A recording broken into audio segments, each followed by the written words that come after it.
In February 2025, Argentina found itself at the center of a financial and political firestorm.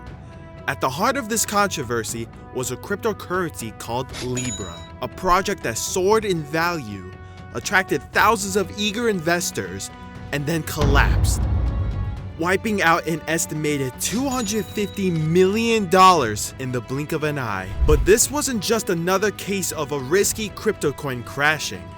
What made this different, what turned it into a national scandal, is that the project was publicly endorsed by Argentina's president, Javier Milei. When President Javier Milei threw his support behind the LIBRA cryptocurrency in early 2025, it wasn't a subtle endorsement. He didn't just mention it in passing or suggest people look into it. No, Milei went all in, championing the token as a transformative economic tool that could lift Argentina out of its long-standing financial crisis. In a country where inflation often reaches double digits and trust in traditional banks has eroded, his words carried enormous weight.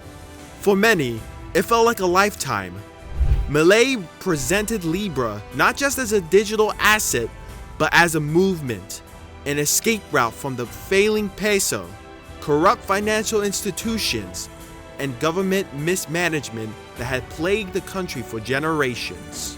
Argentinians, exhausted by the economic instability, saw hope in the new coin. The pitch was simple and powerful: ditch the broken system and invest in something that promised growth, freedom, and independence. People didn't just believe in the coin, they believed in Milei. And that belief turned into action. Hard-earned savings were converted into LIBRA tokens. The working class, the middle class, and retirees, countless Argentinians jumped in with both feet. It wasn't long before LIBRA was trending on social media, dominating headlines, and being talked about on financial forums across Latin America. Speculation fed into more speculation, and the price kept climbing.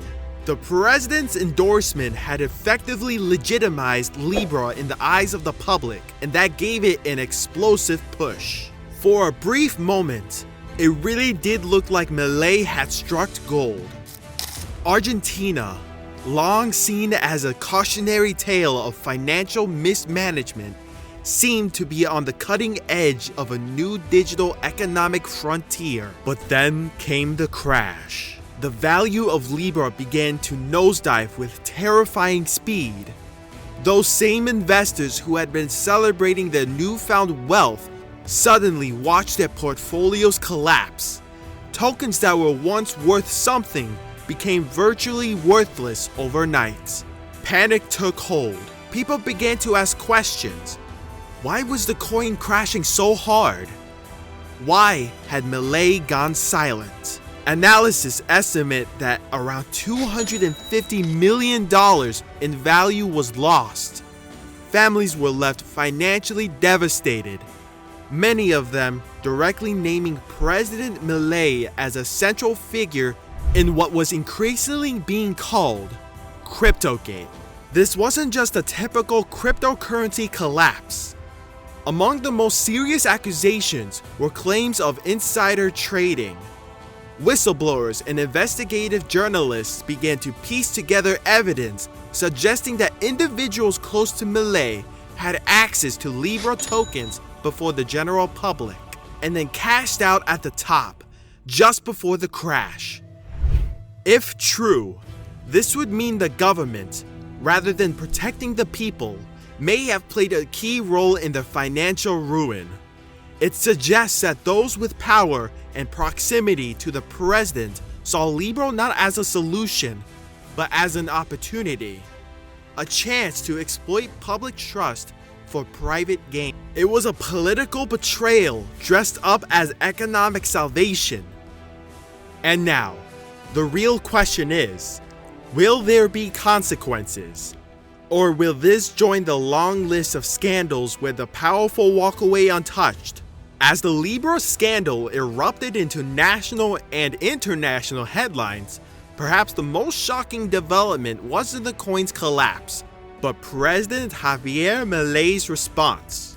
Faced with an economic disaster that wiped out hundreds of millions in investor funds and left ordinary Argentinians devastated, Milei didn't offer apologies. He didn't promise reform or accountability. Instead, he brushed it off. In public statements, the president dismissed the catastrophe as nothing more than market volatility. This was a token publicly and enthusiastically promoted by the sitting president of Argentina. When a world leader gives something their stamp of approval, especially in a country struggling with chronic economic instability, for many Argentinians, Milei's support wasn't just encouragement, it was validation. It was a green light from the top to believe in this dream. In the wake of the crash, political pressure has been mounting fast. Opposition leaders have wasted no time calling for a full-scale investigation in Milei's role in the LIBRA disaster. Who benefited from the sudden rise and equally sudden fall of the token? Was this merely a poorly executed economic experiment? Or was it a carefully orchestrated scheme to profit off the hopes of struggling citizens? Was there insider trading?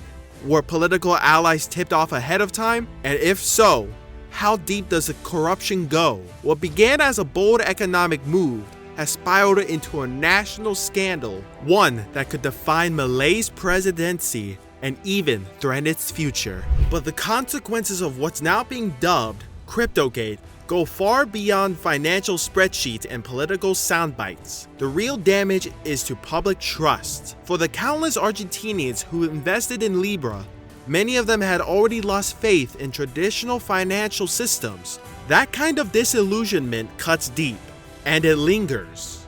Investors are now wary of future innovation tied to the government. Developers and entrepreneurs, those who generally wanted to bring cryptocurrency into the mainstream for the right reasons, now face skepticism, and the implications stretch far beyond Argentina's borders.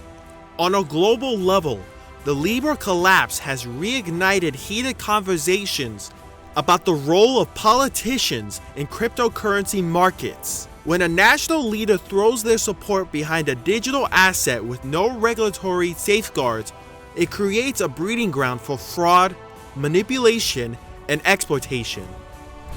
When power and profit intersect without transparency, the people always pay the price. Milei may have hoped that riding the crypto wave would cement his reputation. He now finds himself at the center of one of the most damaging financial scandals. The promise of cryptocurrency has always been rooted in freedom and empowerment, especially in regions plagued by unstable currencies and crumbling financial institutions. In countries like Argentina, where inflation and economic instability are a way of life, crypto isn't about profits, it's about survival. That's what makes this scandal so infuriating. What happened with LIBRA wasn't just a case of a failed investment or a market downturn, and then broken by the very person entrusted with protecting the people. Instead of using cryptocurrency as a tool for progress, it was allegedly used as a tool for exploitation. While ordinary citizens lose their savings, it becomes something far more sinister. This wasn't economic innovation, this was financial manipulation, dressed up as reform. Citizens believed they were investing in a brighter future. The very foundation of that relation is trust, and once that's broken, it's hard to rebuild. The people of Argentina deserve better. They deserve leadership that uplifts them. They deserve transparency, protection, and real answers, not vague statements. Thanks for watching. Please drop a like in the video. Don't forget to press the subscribe button, and also drop your thoughts in the comment section down below.